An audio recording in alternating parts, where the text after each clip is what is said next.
Hello future officers and welcome to iTube classes. दोस्तों आज है 2 सितंबर 2021 गुरुवार का दिन है और हम लोग करने वाले हैं द इंडियन एक्सप्रेस के न्यूज़पेपर की एनालिसिस। चलिए, मेरा नाम है सितेंद्र चौधरी और आज मैं कुछ सिलेक्टेड टॉपिक्स आपके लिए लेके आया हूं। वैसे तो मोस्ट ऑफ द टॉपिक जो है वो रिपीटेड ही हैं, कुछ नए टॉपिक ज़्यादा नहीं हैं, लेकिन ठीक है, थोड़ा सा रिवाइज हो जाएगा, थोड़ा सा ब्रीफली आपको मैं बताने की कोशिश करूंगा। चलिए देखते हैं, पहला टॉपिक जो है हमारा फर्स्ट पेज पे, इसको हम लोग करने वाले हैं फ्रॉम जीएस पेपर 3, तो मतलब इकोनॉमी वाले सेक्शन से इसको कवर करेंगे। आरएस 1.12 लाख करोड़ जीएसटी मोप अप इन अगस्त। देखिए इंग्लिश का वर्ड है मोप अप। मोप अप का मतलब है कि इतना ज्यादा पैसा हम लोगों ने बटोर लिया है, उसको इकट्ठा कर लिया है। मोप का मतलब क्या होता है? मोप का मतलब झाड़ू देना। जब हम झाड़ू देके बटोरते हैं तो वो भी मोप अप का मतलब यही है कि हम इतना पैसा हम लोगों को इकट्ठा हुआ है as a GST 1.12 lakh crore rupees अगस्त के महीने में इकट्ठा हुआ है, जो जुलाई के मुकाबले में थोड़ा सा कम है। ठीक है, अब जीएसटी क्या है? आप सबको पता है जीएसटी एक गुड्स एंड सर्विसेज टैक्स होता है। ठीक है, 1 जुलाई 2017 में ये फाइनली इसको इंप्लीमेंट किया गया था। 15 साल से प्लस हो गया था इसको नेगोशिएट करते करते, बट फाइनली 2017 में इसको लगाया गया था। अब जीएसटी जो है वो यूनिफॉर्म नहीं है पूरी कंट्री में। जीएसटी जो है वो 3 लेवल पे लगाया जाता है। एक लगाया जाता है सेंट्रल जीएसटी, एक लगाया जाता है स्टेट जीएसटी और एक लगाया जाता है इंटीग्रेटेड जीएसटी। स्टेट जीएसटी और सेंट्रल जीएसटी तब लगाए जाते हैं जब इंट्रा स्टेट ट्रेड होते हैं। ध्यान रखना, इंट्रा स्टेट मतलब एक स्टेट के बीच में ही लगाया जाता है, जब कोई प्रोडक्ट सिर्फ एक स्टेट में ही घूम रहा होता है। लेकिन जैसे ही वो प्रोडक्ट एक स्टेट से दूसरे स्टेट में एंट्री करता है, उस टाइम पे लगाया जाता है उस पे इंटीग्रेटेड जीएसटी। तो आई होप सबको याद रहेगा। जीएसटी जो होता है ना दोस्तों, वो मल्टी पॉइंट टैक्स होता है। मतलब वो हर पॉइंट के ऊपर इकट्ठा किया जाता है जहां पे भी वैल्यू एडिशन होता है। जैसे आप लकड़ी से फर्नीचर बनाते हो तो इसको बोलते हैं वैल्यू एडिशन। जैसे आप आलू खरीदते हो, आलू से चिप्स बनाते हो, उसको बोलते हैं वैल्यू एडिशन। तो जिस भी स्टेज पे वैल्यू एडिशन लगाया जाता है, मैन्युफैक्चरर से डिस्ट्रीब्यूटर, डिस्ट्रीब्यूटर से होलसेलर, होलसेलर से रिटेलर, हर स्टेज के ऊपर एक टैक्स लगाया जाता है, क्योंकि हर स्टेज पे वैल्यू एडिशन होता है। तो याद रखना, ये मल्टी पॉइंट टैक्स होता है। एक चीज आपको और बता देता हूं जीएसटी के बारे में कि ये डेस्टिनेशन बेस्ड चेक होता है। डेस्टिनेशन बेस्ड मतलब फाइनली जहां पे वो प्रोडक्ट कंज्यूम किया जाता है वहां पे आपके ऊपर टैक्स लगाया जाता है। अब देखो, ध्यान रखो, इसको कलेक्ट किया जाता है हर स्टेज के ऊपर, लेकिन फाइनली इसको पे किया जाता है डेस्टिनेशन पे थ्रू कंज्यूमर्स। कंज्यूमर ही फाइनली पे करता है, क्योंकि ये इनडायरेक्ट टैक्स है। और इनडायरेक्ट टैक्स का यही नेचर होता है कि इनडायरेक्ट टैक्स को हमेशा कंज्यूमर पे करता है। इनडायरेक्ट टैक्स को पे करने की जो बर्डन होता है वो हमेशा कंज्यूमर के ऊपर होता है। Are you getting this point? चलिए, अगस्त के महीने में 1.12 लाख करोड़ रुपए इकट्ठा किया गया, जो जुलाई के कंपैरिजन में थोड़ा सा कम है। लेकिन ओवरऑल सरकार का यह कहना है कि यह पॉजिटिव साइन है, क्योंकि 1 लाख करोड़ प्लस अगर आप जीएसटी कलेक्ट कर रहे हो तो ये पिछले साल के कंपैरिजन में काफी अच्छी इंप्रूवमेंट यहां पे देखी जा सकती है। तो सरकार का कहना है कि जीएसटी रिवेन्यूज वर अरे सरकार का कहना है GST revenues were likely to remain robust in the coming months also. आने वाले समय में भी। देखिए एक चीज आपको और बता देता हूं कि जो जीएसटी के ये फिगर होते हैं ना, जैसे अगस्त में इसको रिलीज किया गया है, तो ये जुलाई वाले फिगर्स शो करता है। एक महीने का लैग होता है इसमें। तो जो जुलाई में शो किया जाता है वो जून का डेटा होता है। ठीक है, जो अगस्त का डेटा शो किया जाएगा वो अगले महीने, मतलब इस महीने सितंबर के महीने में किया जाएगा। ठीक है, तो इस तरह से होता है। सीजीएसटी की जो टोटल कलेक्शन थी वो है, ये है। एसजीएसटी की जो कलेक्शन है वो ये है। और आईजीएसटी की कलेक्शन देख सकते हो आप, यहाँ पे सबसे ज्यादा होती है।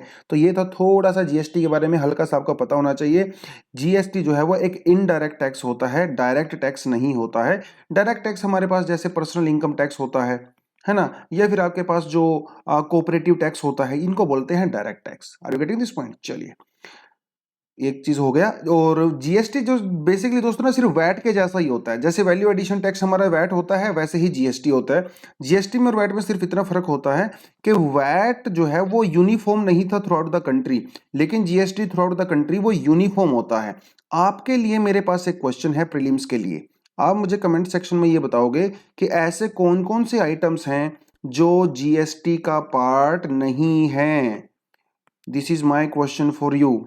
ठीक है, कौन कौन सी चीजें ऐसी हैं जो जीएसटी में कवर नहीं होती हैं, that is my question for you. चलिए अगला टॉपिक आता है वो तालिबान से आता है। Taliban has offered minorities safe passage to India for the Guru Parv. देखिए गुरु गोविंद साहब की जो है 400th जो है बर्थ एनिवर्सरी सेलिब्रेट की जाती है इंडिया में, जिसके लिए अफगानिस्तान से बहुत सारे सिख लोग इंडिया में आना चाहते हैं। इस समय लगभग 210 अफगान सिख और हिंदू जो हैं वो फंसे हुए हैं अफगानिस्तान के अंदर, जिनमें से 170 अफगान जो सिख हैं या हिंदू हैं वो इंडिया में आना चाहते हैं, बाकी लोग नहीं आना चाहते हैं। तो तालिबान ने देखिए ये कहा है कि अगर उनके पास प्रॉपर डॉक्यूमेंट हैं, ठीक है, तो कोई प्रॉब्लम नहीं है, वो इंडिया में ट्रेवल कर सकते हैं। Are you getting this point? India में आराम से ट्रैवल कर सकते हैं। इस समय 180 के लगभग वो काबुल में फंसे हुए थे, लेकिन वो क्योंकि उनको वीज़ा वगैरह नहीं मिल पाया और वहाँ से इवैक्यूएशन भी बंद हो गया है, तो इसलिए वो वापस चले गए हैं। आपको पता है कि दोहा में जो है दीपक मित्तल जी की मीटिंग हुई थी शेर मोहम्मद अब्बास स्टैंकेजी के साथ, है ना। तो स्टैंकेजी ने जो है एक आश्वासन दिया है कि अगर इन लोगों के पास प्रॉपर वीज़ा डॉक्यूमेंट है तो आप ये इंडिया में आराम से ट्रैवल कर सकते हैं, हमें यहाँ की इस तरह की कोई प्रॉब्लम नहीं है। तालिबान का जो स्टैंड है इंडिया के अगेंस्ट में थोड़ा सा कमजोर हुआ है, थोड़ा सा वो नरम हुआ है, हम तो बस यही कह सकते हैं। चलिए अगली जो न्यूज़ है ये कोई खास न्यूज़ नहीं है, जस्ट थोड़ा सा आपको बता देता हूँ। देखिए हाई कोर्ट के जज है भैया, ठीक है, इन्होंने कहा है कि काऊ को नेशनल एनिमल बना दिया जाए। अभी इंडिया का नेशनल एनिमल कौन सा है वो आप सबको पता है, ये कह रहे हैं कि काऊ को भी बना दिया जाए। ऐसा इन्होंने क्यों बोला? देखिए एक केस की सुनवाई हो रही थी, जो यूपी स्लॉटर एक्ट के अंदर एक आदमी था, उसका नाम था रहमान, और उसके ऊपर ये आरोप लगाया गया कि उसने एक काऊ का इलीगल ट्रेडिंग किया और काऊ को स्लॉटर किया।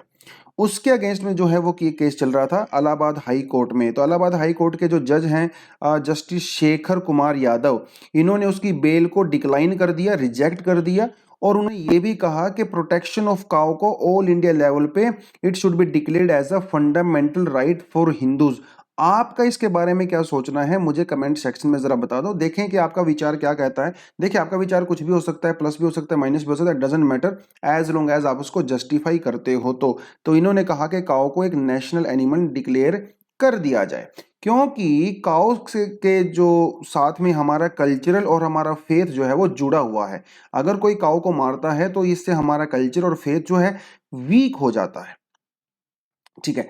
ऐसा इन्होंने यहां पे एक आर्गुमेंट दिया। इन्होंने साथ के साथ ये भी कहा है कि right to life is higher than the right to किल।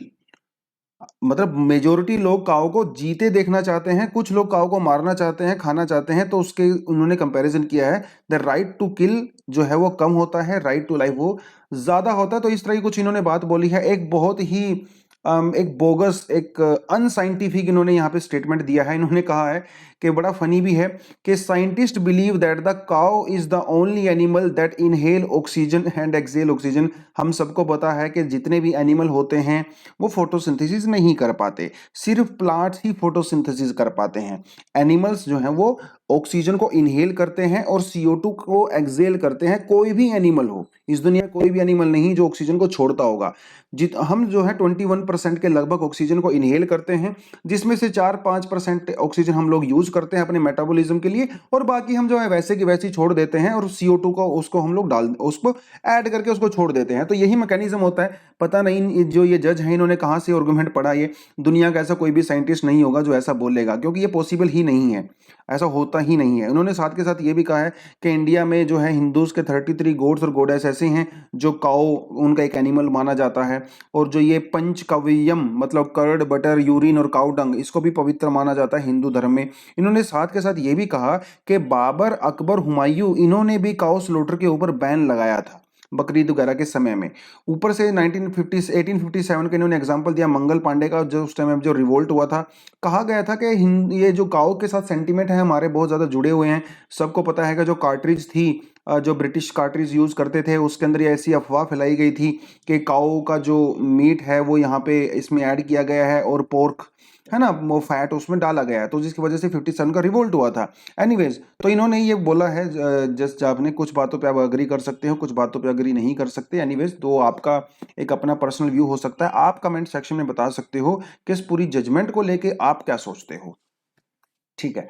चलिए उसके अलावा जो अगली न्यूज़ हम लोग करने वाले हैं आसाम से, ये भी कोई खास न्यूज़ वैसे तो नहीं है, लेकिन थोड़ा सा आपको बता देता हूं कि आसाम में एक नेशनल पार्क था, ओरांग नेशनल पार्क। जैसे आपको दिखा देता हूं, जैसे ये आसाम है, तो आसाम के बीच में से जो है वो ब्रह्मपुत्र रिवर ऐसे फ्लो करती है, और अपर आसाम में यहाँ पे आपको नजर आती है ओरांग नेशनल पार्क। इसका पूरा नाम होता था राजीव गांधी ओरांग नेशनल पार्क, लेकिन आसाम के अंदर अभी जो सरकार है प्रेजेंट, उसने राजीव गांधी के नाम को यहां से हटा दिया है और खाली ओरांग नेशनल पार्क इसका नाम आज के बाद जाना जाएगा। तो ये कहां पे है आप देख सकते हो, it is located on the north bank of the Brahmaputra, मतलब नॉर्थ की तरफ है, जैसे मैंने लोकेशन में दिखाया ही है ना। और ये it is known as the Orang national park. ये जो पार्क है वो आसाम का सबसे ओल्डेस्ट रिजर्व है, ये भी आपको यहाँ पे याद रखना है, सबसे ओल्डेस्ट रिजर्व है।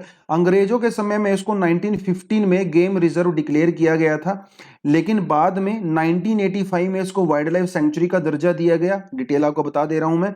1999 में उसके बाद इसको नेशनल पार्क का दर्जा दिया गया, इसको अपग्रेड किया गया, और 2016 में इसको टाइगर रिजर्व भी डिक्लेयर किया गया। इसके बारे में आपको एक और बता दूं मैं कि जो पहले जो ये एरिया होता था ना, यहाँ पे चाय की और कॉफी की खेती होती थी, लेकिन 1915 में जब बीमारी आई थी, स्पेनिश फ्लू आया था, तो यहाँ पे इसको बंद कर दिया गया था। तो यहाँ पे वो चाय कल्टीवेशन वगैरह बंद कर दिया गया था। यहाँ पे कई सारी ट्राइब रहती हैं, जैसे हजोंग, ओरांग, कोच, है ना, इस तरह की कुछ ट्राइब्स यहाँ पे रहती हैं। तो ये थोड़ी सी आपको इन्फॉर्मेशन यहाँ पे देना चाहता था। एक इंटरेस्टिंग चीज आपको और बता देता हूं कि जो ओरांग नेशनल पार्क है, इसे मिनी काजीरंगा के नाम से भी जाना जाता है, क्योंकि इसकी जो वेजिटेशन है, जो इसकी बायोडाइवर्सिटी है, लगभग लगभग काजीरंगा के जैसी ही दिखाई देती है। यहाँ पे आपको टाइगर्स देखने को मिलेंगे, राइनोस देखने को मिलेंगे, elephants, wild boar, pygmy hogs, ये सब आपको देखने में मिलता है। यही सब आपको काजीरंगा में भी देखने को मिलता है। That is why it is called Kaziranga. Assam के अंदर जो है कितने नेशनल पार्क्स हैं, ये आप मुझे कमेंट सेक्शन में बताओगे, कितने टोटल नेशनल पार्क हैं आसाम के अंदर में। उसके अलावा एक और क्वेश्चन आपके लिए छोड़ के जाता हूं, आप मुझे यह बताओगे कि इंडिया में कौन से स्टेट में highest number of national parks हैं, कौन से स्टेट में। ऑप्शन मैं आपको दे के जाता हूं यहां पे, महाराष्ट्र, आसाम, मध्य प्रदेश, अंडमान एंड निकोबार। ये चार ऑप्शन आपको मैं दे रहा हूं, आप इनमें से बताओगे कि इसमें जो है highest number of national parks exist करते हैं। ठीक है, चलिए अगला जो हम लोग करने वाले हैं वो हमारा एडिटोरियल रहेगा। कोई खास एडिटोरियल आज आया नहीं, एक्चुअली आज द हिंदू में भी खास एडिटोरियल नहीं आया। अगर वहां पे आता तो मैं वहां से एडिटोरियल आपके लिए उठा लेता। एक बिल्कुल जनरल सी बात कही गई है, लेकिन इंपॉर्टेंट है। जनरल तो है लेकिन इंपॉर्टेंट है। देखिए इन्होंने कहा है कि that arms and the nation, मतलब किसी कंट्री के अंदर जितने आर्म्स होते हैं, जितने वेपन्स होते हैं, हथियार होते हैं, उससे हम किसी भी नेशन की डेवलपमेंट को मेजर कर सकते हैं, ऐसा कहना है प्रताप भानु मेहता जी का। ठीक है, देखिए इन्होंने कुछ एग्जाम्पल यहां पे दिए हैं।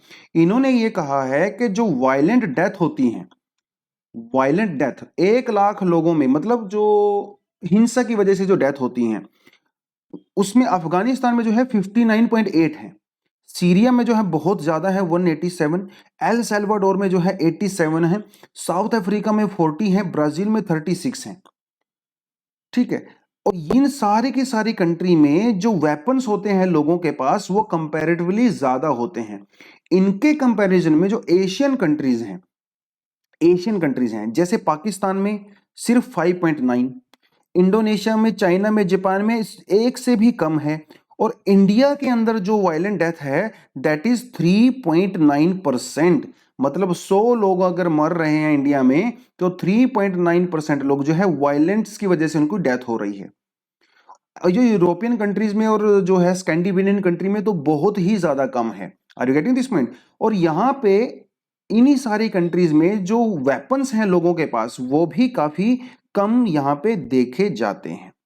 ठीक है, अगर आप वेपन्स की बात करो, इंडिया में हर 100 लोगों के पास के बीच में 5.3% लोगों के पास वेपन्स दे हैं।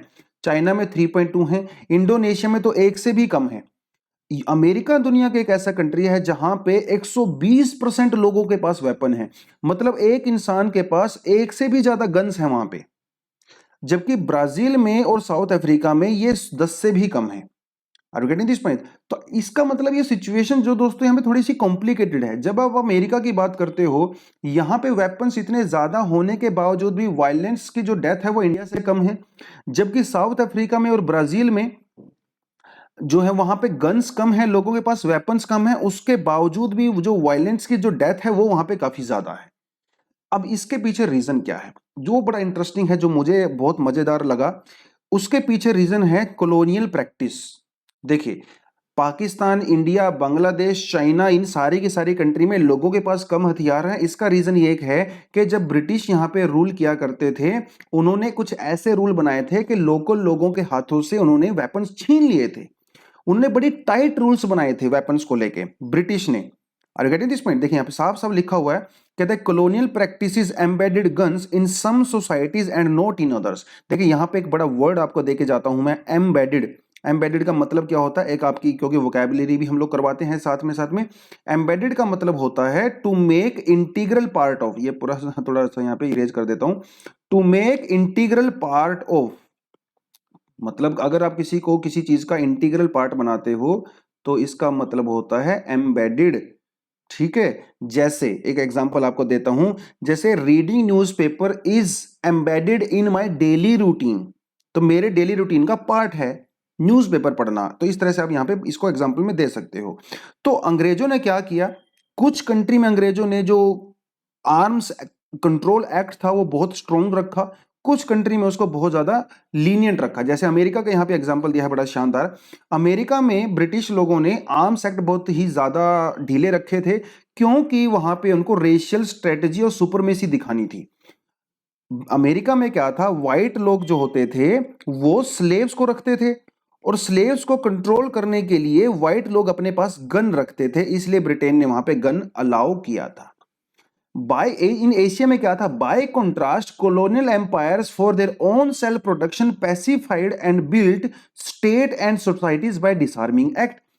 एशिया कंट्री में ब्रिटिश लोगों को डर था कि अगर लोकल लोगों के पास हथियार होंगे तो वो रिबेलियन कर सकते हैं, वो रिवोल्ट कर सकते हैं और उनकी सिक्योरिटी को खतरा हो सकता है। लेकिन अमेरिका में उनकी स्ट्रेटेजी बिल्कुल अलग थी, इसलिए इंडिया जैसी कंट्री में, एशिया में आर्म्स एक्ट बड़े स्ट्रॉन्ग बनाए गए। देखिए यहाँ पे एक वर्ड आपको देके जाता हूं, वर्ड है पैसिफाइड। देखिए यहाँ पे तो इसको वर्ब में यूज किया गया है। पैसिफाई का मतलब होता है दोस्तों अपीज करना। अगर किसी को जैसे गुस्सा होता है तो उसको गुस्से को ठंडा करना, है ना, उसको मतलब होता है अपी पैसिफाई करना, है ना। जैसे अगर आप गुस्सा हो गए हो तो मैं कह सकता हूं कि आई पैसिफाइड माई, जैसे मेरी सिस्टर मुझसे गुस्सा है तो I can say that I pacified my sister by offering her an ice cream. उसको आइसक्रीम देके मैंने उसके गुस्से को ठंडा कर दिया।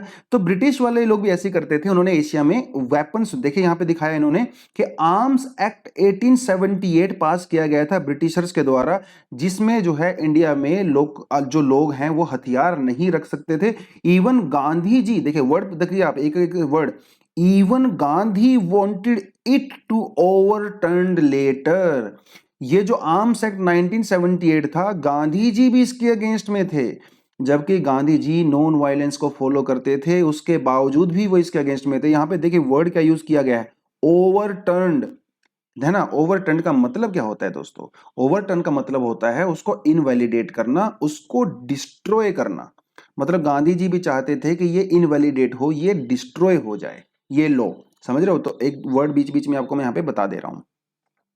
तो ये पूरे का पूरा मामला यहाँ पे नजर आता है कि जैसे जैसे इन्होंने बोला है, और उसके अलावा इन्होंने इसके कुछ पॉजिटिव एस्पेक्ट भी बताए हैं। पॉजिटिव एस्पेक्ट का इन्होंने जैसे एग्जांपल दिया, किसी किसी कंट्री में क्या होता है, जो जो सरकारें हैं वो बड़ी टायरेंट हो जाती हैं, तो वहाँ पे लोग हथियार जब उठा लेते हैं तो वो एक राजा को या टायरेंट गवर्नमेंट को भी डिस्ट्रॉय कर सकते हैं। जैसे कम्युनिस्ट पार्टी का इन्होंने एग्जाम्पल दिया, है ना।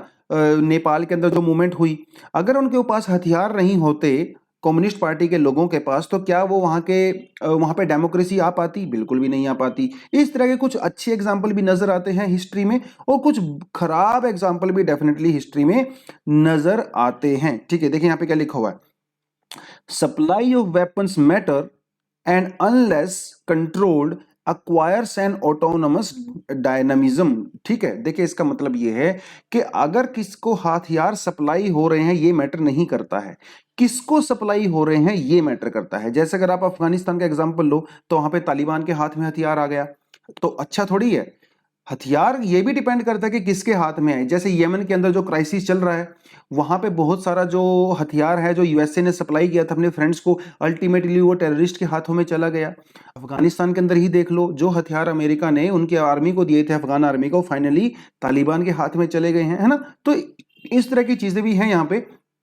यूनाइटेड नेशन जनरल असेंबली ने 2013 में एक स्मॉल आर्म्स ट्रीटी बनाई थी, इसको अडॉप्ट किया गया था और इसके तहत आर्म्स के जो सप्लाई है उसको कंट्रोल करने की बात की गई थी। यूएसए इसका कभी भी पार्ट नहीं था, क्योंकि यूएसए में तो आपको पता ही है कि हथियार रखने की कंप्लीटली आइडियोलॉजिकल है, वहां पे वो लोग बिल्कुल फ्री माइंड से हथियार ले सकते हैं। अमेरिका में इस तरह का कल्चर है, ठीक है। इंडिया भी इसका एक पार्ट नहीं है, इंडिया का यहाँ पे अपने रीजंस हैं, ठीक है, तो इंडिया भी इसका पार्ट नहीं है। चाइना इसका पार्ट है, क्योंकि चाइना इसका पार्ट इसलिए है क्योंकि वो अमेरिका के ऊपर कहीं ना कहीं दबाव बनाना चाहता है। तो थोड़ी थोड़ी सी ये चीजें हैं, आप कंक्लूजन में देख सकते हो, get people who follow the gun and political elites who are at least willing to control them. तो मतलब हमें हथियारों को कंट्रोल तो करना चाहिए, लेकिन इस सेंस में करना चाहिए कि वो सभी के हाथों में नहीं होने चाहिए।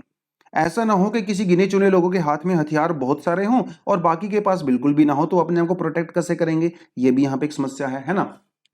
चलिए, तो थोड़ा सा आइडियोलॉजिकल और फिलोसफिकल टाइप का एडिटोरियल था, बहुत ज़्यादा फैक्चुअल चीज़ें नहीं थी, लेकिन आई होप इसमें से कुछ 10-20% आपको समझ में आया होगा। तो अगली जो चीज़ है वो लाइन ऑफ काबुल के बारे में है। ऑलरेडी बहुत बार इसके बारे में हम लोग बात कर चुके हैं। हम सबको पता है कि इंडिया यूएनएससी का जो है प्रेसिडेंट था अगस्त के महीने में, अभी तो सितंबर गया है तो इंडिया तो इसका पार्ट नहीं है। तो क्या हुआ, समस्या ये हुई कि यूएनएससी के अंदर पहले तालिबान को एक टेररिस्ट ऑर्गेनाइजेशन डिक्लेयर किया हुआ था। अभी दुनिया के सामने समस्या ये है कि क्या उसको अभी भी हम लोग टेररिस्ट डिक्लेयर करेंगे कि नहीं करेंगे। इंडिया ने अभी अपनी प्रेसिडेंसी में एक रेजोल्यूशन पास किया था परसों, आपको याद होगा, जिसमें अमेरिका ने और चाइना ने, रशिया ने और चाइना ने अब्सटेन किया। देखिए ये वर्ड आपको देके जाता हूं, वर्ड का नाम है अब्सटेन। अब्सटेन का मतलब क्या होता है ये आप मुझे कमेंट सेक्शन में बताओगे। What is the meaning of abstain.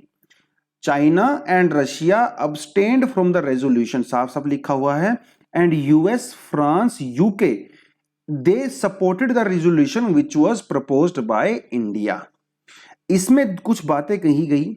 एक तो यह बात कही गई कि तालिबान उन लोगों को फ्री पैसेज दे, उनको अलाउ करे जो अफगानिस्तान छोड़ के जाना चाहते हैं। दूसरी बात इसमें यह कही गई कि तालिबान किसी भी ऐसी कंट्री को अलाउ नहीं करेगा जो अफगानिस्तान की धरती का यूज करके दूसरी कंट्री के अगेंस्ट में टेररिज्म को सपोर्ट करेगा। हालांकि तालिबान ऐसा कहता है कि वो ऐसा नहीं करने देगा, लेकिन देखना रहेगा फ्यूचर में कि किस तरह की चीजें यहाँ पे होती हैं। अभी जो है अमेरिका जो है वो तालिबान के साथ नेगोशिएशन करना चाहता है किसी ना किसी चीज को लेके, आप सबको पता है ना। रशिया, चाइना, पाकिस्तान ये अफगानिस्तान के मामले में आपस में कोऑपरेट कर रहे हैं, इंडिया इसका पार्ट नहीं है। अभी जो है सितंबर के महीने में अभी जो है 16 या 17 तारीख को एससीओ की मीटिंग होगी दुशांबे में। एससीओ मतलब शंघाई कॉरपोरेशन ऑर्गेनाइजेशन। आप मुझे ये बताओ इसका हेडक्वार्टर कहां पे है और ये कब बना था, when it was established and where the headquarter is located, that you need to tell me in the comment section.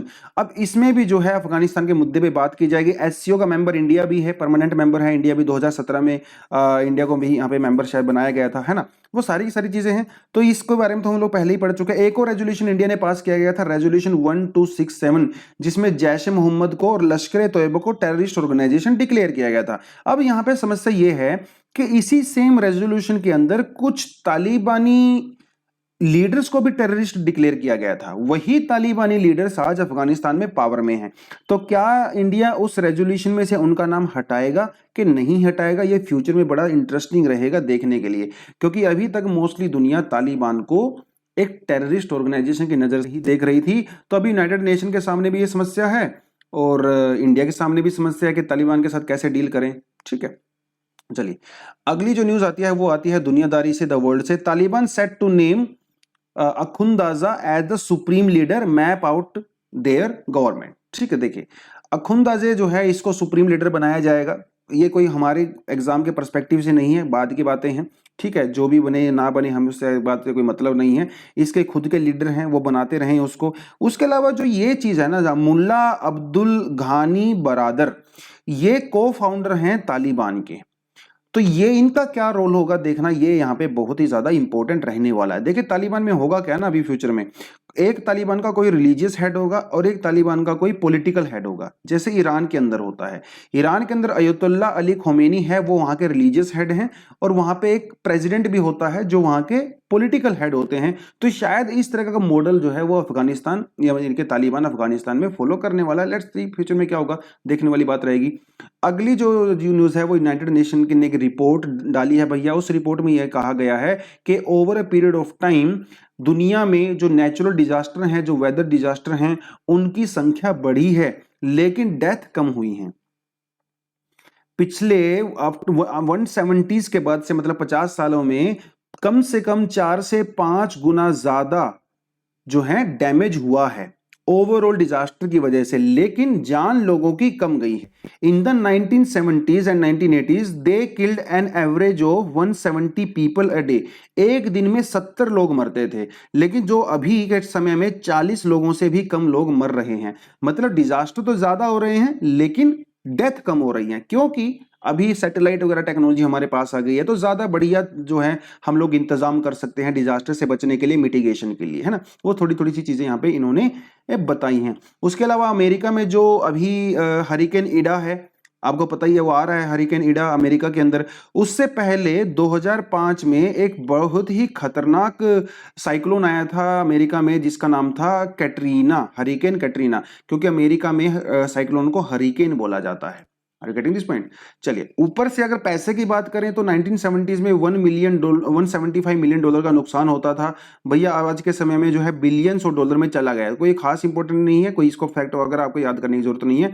आपको सिर्फ इस बात का पता होना चाहिए कि over a period of time जो इंटेंसिटी है वेदर डिजास्टर्स की वो बढ़ती चली जा रही है, लेकिन बिकॉज हम लोगों ने सैटेलाइट टेक्नोलॉजी वगैरह डेवलप कर ली है तो डेथ लोगों की थोड़ी कम हो रही है। एक्सप्लेनेटरी सेक्शन में इसको आप छोड़ सकते हो, सेम अफगानिस्तान वाले इशू को इसमें रिपीट किया गया है तो कोई जरूरत नहीं है।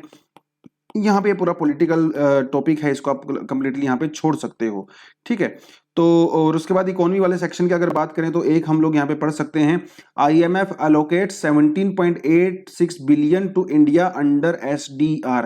SDR क्या होता है दोस्तों? ये उसको बोला जाता है स्पेशल ड्रॉइंग राइट्स। ये कोई करेंसी नहीं होती है, ये एक सिस्टम होता है जिस सिस्टम के तहत 4-5 करेंसी होती है, उनकी एवरेज ली जाती है और ये हर कंट्री को उसके कोटा के हिसाब से दी जाती है। यहां पे इंपॉर्टेंट क्वेश्चन ये है कि जो SDR होता है ना, वो किसी भी कंट्री की जो फॉरेन एक्सचेंज रिजर्व होता है उसका पार्ट भी होता है, फॉरेन एक्सचेंज रिजर्व का पार्ट होता है। उसके अलावा जो गोल्ड होता है, जो फॉरेन करेंसीज होती हैं, वो भी फॉरेन एक्सचेंज रिजर्व का पार्ट होती हैं। इस समय इंडिया का जो टोटल फॉरेन एक्सचेंज रिजर्व है वो है $630 बिलियन, जो दुनिया में मेरे ख्याल से 5th या 6th, मुझे एग्जैक्ट याद नहीं है, सबसे ज्यादा फॉरेन रिजर्व जो हो वो है। सबसे ज्यादा जो फॉरेन रिजर्व है नंबर 1 वो है चाइना के पास भैया, $3 ट्रिलियन के लगभग है। फिर आता है जापान के पास, Switzerland, Russia, Saudi Arabia, Norway, इनके पास बहुत सारा फॉरेन एक्सचेंज रिजर्व है। तो इस समय जो RBI का टोटल फॉरेक्स रिजर्व है उसमें से $1.54 बिलियन अगस्त 20 की बात कर रहा है, वो SDR के रूप में है। SDR, तो ये टर्म आपको बस याद होना चाहिए कि SDR वो फॉरेन एक्सचेंज रिजर्व का पार्ट होता है। इसके अलावा एक और होता है, आज मैं इसको एक्सप्लेन नहीं करूंगा, लेकिन एक्स्ट्रा एक आपको इंफॉर्मेशन देके जा रहा हूं, जिसे कहा जाता है रिजर्व ट्रांच। रिजर्व ट्रांच जो है ये भी IMF का ही पार्ट होता है। तो ये दोनों IMF के पार्ट हैं, ठीक है। ये भी हमारे फॉरेन एक्सचेंज रिजर्व का पार्ट होता है जो रिजर्व ट्रांच यहाँ पे होता है, ठीक है। चलिए, उसके अलावा एक और छोटी सी चीज आपको बता देता हूँ, GST council meet on September 6, rates on the covid item to be focused. GST council क्या होती है? इसके अंदर हमारे जो फाइनेंस मिनिस्टर होते हैं वो इसके चेयरमैन होते हैं GST काउंसिल के। उसके अलावा जो स्टेट्स के जो फाइनेंस मिनिस्टर होते हैं वो भी इसके पार्ट होते हैं। तो ये सब लोग मिला के GST काउंसिल जो है सबसे बड़ी डिसीजन मेकिंग बॉडी होती है। किस आइटम को ऐड करना है, किसको सब्ट्रैक्ट करना है, वो सारे का सारा डिसाइड करता है GST काउंसिल। तो GST काउंसिल की अभी जो मीटिंग होने वाली है 17 तारीख को, उसमें ऐसे कुछ चीजों के ऊपर टैक्स को रिड्यूस किया जाएगा जो कोविड से रिलेटेड हैं, जैसे रेमडेसिविर, ठीक है, टोसिफ्लूमैब, ये कुछ दवाइयां हैं, या जो ऑक्सीजन कंसंट्रेटर्स वगैरह हैं, इनके ऊपर टैक्स की रेट्स को कम किया जाएगा ताकि इनका रेट सस्ता हो सके, ठीक है। तो आज के लिए इतना ही है, कोई बहुत ही ज्यादा मैं ये नहीं कहूंगा कि आज बहुत ज्यादा इंपॉर्टेंट न्यूज थी कोई खासम खास। आसाम के बारे में थोड़ा सा इकोलॉजिकल और एनवायरमेंट वाले बारे में आपको बता दिया मैंने। So this is all for the day. कुछ वोकैब आपको मैंने बताई हैं आज, है ना, तो आई होप कि आपको पता चलेगा, और कुछ का आंसर आपने मुझे कमेंट सेक्शन में भी देना है कमेंट सेक्शन में आपको मुझे क्या बताना है, एक तो आपको मुझे इसका मतलब बताना है असर्ट, असर्ट का मतलब क्या होता है और अब्सटेन का मतलब क्या होता है। तो ये 2 वर्ड मैं आपको यहाँ पे दे के जा रहा हूँ। उसके अलावा जो लोग हमारे प्लेटफॉर्म पे नए हैं वो प्लीज सब्सक्राइब करें, और जो लोग पुराने वाले हैं वो कमेंट सेक्शन में अपने आंसर्स यहाँ पे बताएं, अपने दोस्तों को इस चैनल के बारे में बताएं दोस्तों। चलिए आज के लिए इतना ही। Thank you very much, all the best and जय हिंद।